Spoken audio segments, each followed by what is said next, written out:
So, did you expect to have the success you did with Marillion? Because No, at the time, you you never were do. playing, music which wasn't really that fashionable at the Well, time. I know. It was unbelievably unfashionable, actually, and it made me laugh at first because they needed a bass player for a tour, and Fish came along, and I was doing R&B and stuff, and Fish came along and saw me playing, and he asked me he said, well, I want you in the band.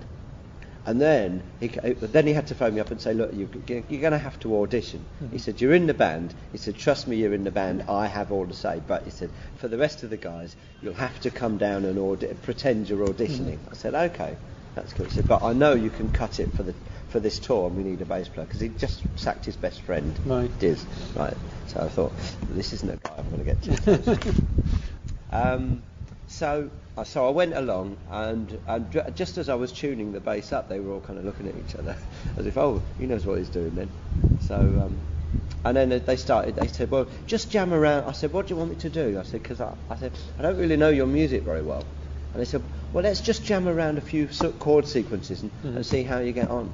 And of course I started. Now I was brought up listening to, as well as the Beatles, I got into Yes, Genesis, Todd Rundgren, Caravan, King Crimson, all that stuff. I went through all of that stuff when I was learning to play bass. So, if they'd said, well, let's start with Roundabout, I could have nailed it straight away, because that's what I learned to play. I learned to play bass guitar to Fragile and Selling England by the Pound, basically. Better albums to start on. Yeah, so I learnt to do all the riffy, all that kind of stuff, and all that growly, squirey stuff. Amazing.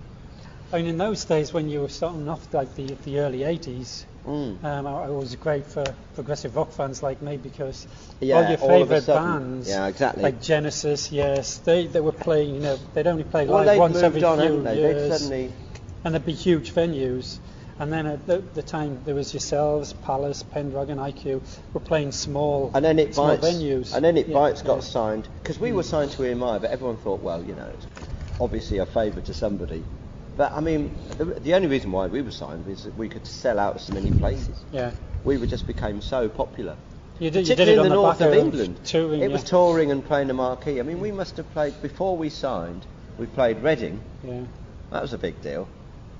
We'd been on the Friday Rock Show several times, and we could do like, I don't know, 20 or 30 dates at the marquee throughout a year, and sell them all out. And that was in the days when the marquee had 700 or 800 people in it, rammed, packed full, and they were all like, so EMI weren't going to sign us. They kind of turned us down, and John, our manager, he put on he said, right, we'll sort this out. He put on a show. I mean, and then we got to a stage where we were actually too big to play the marquee, but he put on a show at the marquee purposely, knowing that there'd be crowds and crowds of people outside not having tickets, and took the A&R guys in, and they saw it, all these people jumping up and down, and thought, that's a record buying market there. So it was a bit of a no-brainer. But then the guy who ended up being our A&R man got the gig because he lost the toss. The two guys, neither of them wanted to sign to be the guy who was looking after us. So he actually lost the bet. It was a flip of a coin, and he lost out. And but he was very good to us actually over the years he was with us. And EMI, I mean, EMI they put money behind us. We had a massive. I remember before the first album, there was a massive poster campaign. Now these posters were about 20 feet high, and they were on every major railway station in England. So that's how much money they put behind us. We had I remember in the papers there was talk of us having this massive record contract. We didn't see any of the money, but the fact is it gave EMI a budget to work on.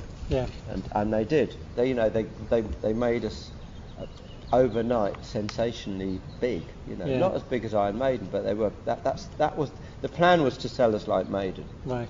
Sell us to the rock audience, give us the same kind of, give us a look and a logo, and keep it. And of course, that wasn't the sort of band we were. We wanted to change with every album. We wanted to change logos. Eventually, we were kind of allowed to change logos, but we were much more in tune with a band like Led Zeppelin, because they had they encompassed lots of different eclectic styles of music, and that's what we were trying to do. We weren't trying to be progressive necessarily. We were just playing music that we liked, you know, and we didn't see a lot going on in music that was really what our hearts were into. Yeah, in those days you had to serve an apprenticeship by, you know, building your craft, touring the country. Exactly. I think I first saw you Newcastle Mayfair. Oh, I thought, wow, this band was something else. 2 days later, were good. You could go down to Middlesbrough Town Hall and you were playing there a few days later. That's right. And, I remember that. It was in, you know, all the music papers were writing about you at the time. Oh yeah, we had sounds and melody maker journalists following us on the tour. And it's like, wow, well, that's quite big then. I didn't really think about it really. Yeah. Not nearly enough actually. And I never really expected it to last either, so I wasn't really taking it seriously enough to think, you know, what should I do to keep my, you know, to make my career more success, or, you know, to make my career or mould my career the way I would want it to be. I just thought, this is great, you know, but next year, who knows? It'll be another, you know, we thought next year there'll be another flavour, and eventually that did happen, you know, and we had to leave EMI because, well, simply the way we'd renegotiated our contract after Kaylee meant that every album we had to get a bigger advance, and then of course it got to the stage where every album the sales figures were dropping slightly, and it got to the point where we were selling under 1 million albums. This is how many albums people used to sell, by the way. Yeah, in those days. In the old days. Below 1 million albums, it wasn't profitable to EMI to keep us signed. So that's a tough one. But you know, you think these days, I think EMI would die for a band that could sell 1 million albums.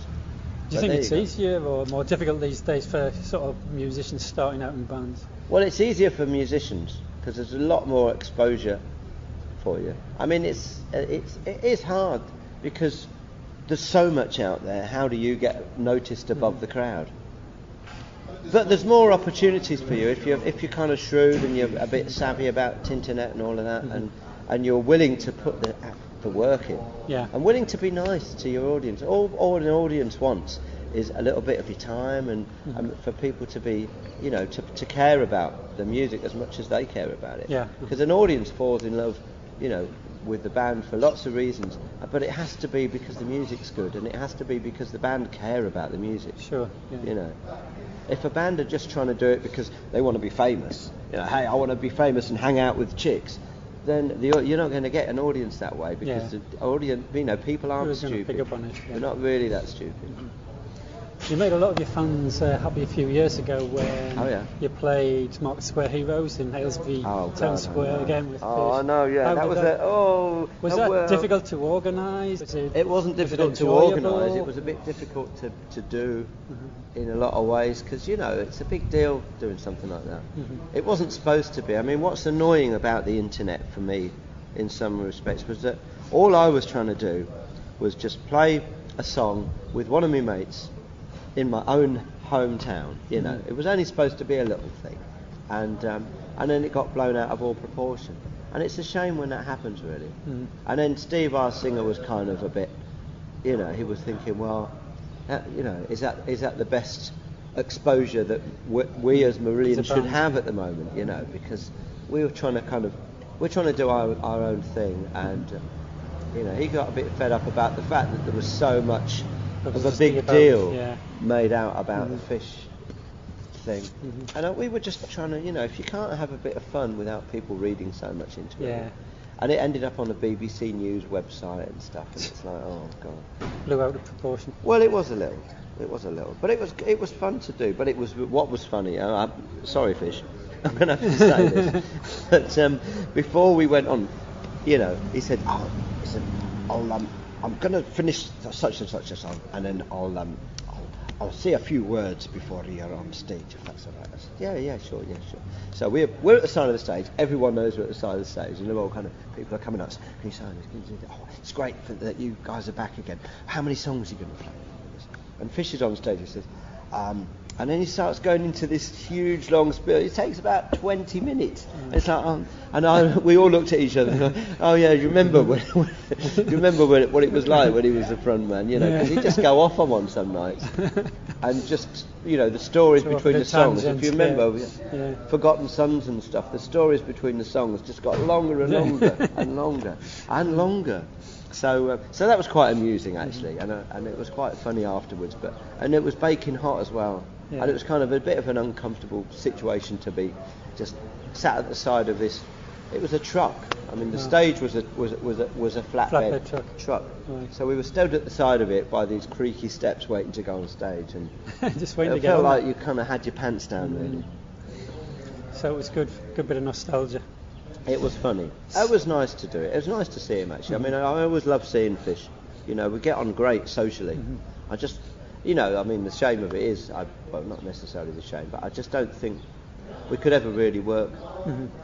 I think, not never, but I think it would be very hard for us to try and ever work together, because there's lots and lots of things that he's used to complete control of his life.